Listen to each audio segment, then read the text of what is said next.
2022 has been a year in pro wrestling thanks to so many unexpected twists and turns, most notably the sudden retirement of Vince McMahon and the rise and fall of CM Punk in AEW. Throughout the discourse and all the controversy lies 10 wrestlers that have absolutely nailed performances, exceeded expectations and culminated year-long storylines that have left them as the very top of their game heading into 2023. So without further ado, who have been the 10 best wrestlers this year? Starting off in number 10, Sami Zayn. The Honor Reuse has evolved into one of the brand's top prospects in 2023, with his ongoing storyline with the Bloodline becoming a weekly hot topic among the IWC. Current rumours suggest that Zayn is set to defy the Tribal Chief at the top of the year, with a potential undisputed championship match coming in time for his homecoming at Elimination Chamber. His masterful performance as the outsider and the oddball created one of the most endearing characters, and he's rightfully earned his spot at the top, and hopefully a huge WrestleMania match as well. Moving on then to number 9, Rhea Ripley. Over the course of 2022, the Judgment Day has seen a fair share of highs and lows, starting off at WrestleMania with Edge and Damian Priest and the latter morphing into a Finn Balor-led Persuado Bullet Club. They slowly found their feet as a dominant group on their way to more success in 2023. One of the biggest success stories has been Rhea Ripley. Since aligning with then leader Edge at Money in the Bank, Ripley has developed a whole new confidence in the ring. Fans are enamoured with her domineering attitude and a monstrous presence in matches, and almost at the seat of being the Judgment Day leader for a while in between transition from Edge to Balor. Rhea's charisma and general demeanour helped boost the group's credibility and save them from falling into obscurity with lots of changes. Plus, if it wasn't for Rhea, it's likely that Dominic Mysterio's turn wouldn't have been as effective as it has been. The rest of the group also have a lot to thank Ripley for, really.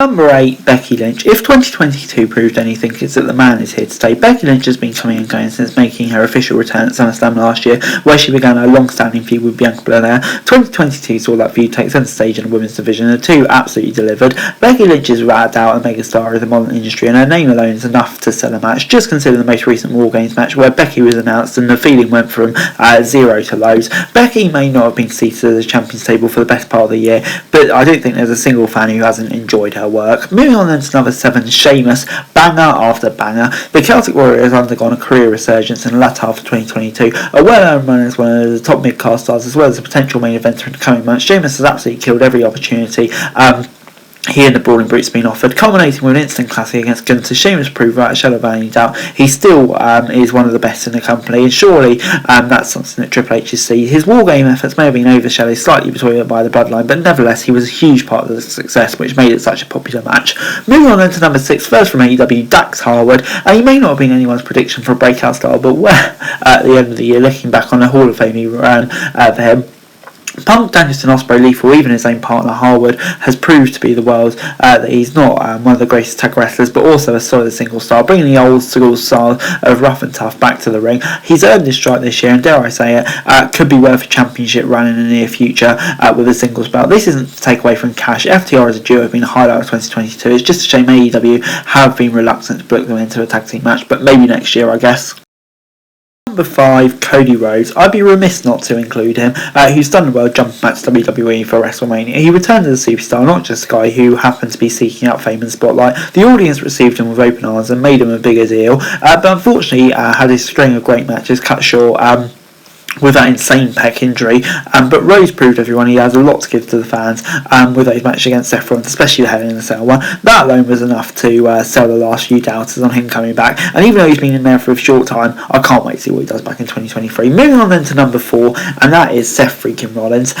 He's undergone a career run with his string of matches against Cody, saga with Riddle, and recent US title matches. Every pay-per-view match involving Rollins has been a highlight, a show stealer, a solid performance all around. It shocked me Rollins isn't ending the year as he starts as a surefire contender to Roman Reigns' championship, but here's hoping the newly started Seth will reap the benefits of a great year. All I have is to say is go back and look back at every Rollins' matches, because he's just been bloody great this year. Moving on then to number 3, and that is MJF, the man who was ending 2022 on top of AEW. He broke the fourth wall this year, media headlines and all sorts of barriers for his career run this year. What began with a show-stealing feud against CM Punk soon turned to disarray following his convincing defeat at the hands of the former henchman Wardlow. MJF seemingly left AEW behind after failed contract negotiations with Tony Khan. For months, fans were left wondering what was real and what wasn't, with various rumours suggesting his genius promo was part of the work, others believing he was heading to WWE. The result, MJF making a huge return at All Out to a massive pop. Well, the momentum of his year-long work fizzled away over time with MJF teasing the babyface life. The devil himself turning on everyone, siding with William Regal and then betraying him later. Question marks litter MJF's current motivations, but one thing's for sure is he's undoubtedly the main one to watch in AEW heading into 2023. Number 2, Jon Moxley. It's no lie he's been the heart and soul of AEW since making his debut at Double or Nothing, and Moxley has been there for AEW during its worst times, the pandemic, the aftermath and the chaos of All Out. Whatever the situation, Moxley has been there and delivered on all accounts, champ or otherwise. He's had some spectacular moments this year, starting with the Anarchy in Arena, following matches with Rouge, Pentagon Jr. and Jericho. His recent one with MJF has also been a highlight, which allowed Moxley to fill between heel and face dynamics, showcasing his immaculate ability to adapt to any match what he needs in that moment. Moxley is a rare talent and he's been allowed to thrive ever since he arrived in AEW. Number 1, of course, it's Roman Reigns. The head of the table has again been on top, with him securing both world titles at WrestleMania. He's been nicely positioned to continue his reign of terror and dominate the roster. Though I'm sure a few distracts are still out there, there's no single worthy argument to suggest Reigns hasn't earned this. His main event matches sell themselves and respectfully have that big fight feel regardless of the opponent. His current stature speaks for itself and has continued to maintain himself as the biggest name in wrestling today. Here's to another year of dominance for the tribal chief and his global family entourage, and maybe even a WrestleMania match against The Rock. Who wouldn't love to see that? But what a bloody year for him. But anyway, guys, that's it for the video. Thanks very much for watching. Like, share, subscribe, notes, what's comments down below. Follow this show for daily wrestling news and subscribe to our channel. It's greatly appreciated. Thanks very much for watching. Peace out.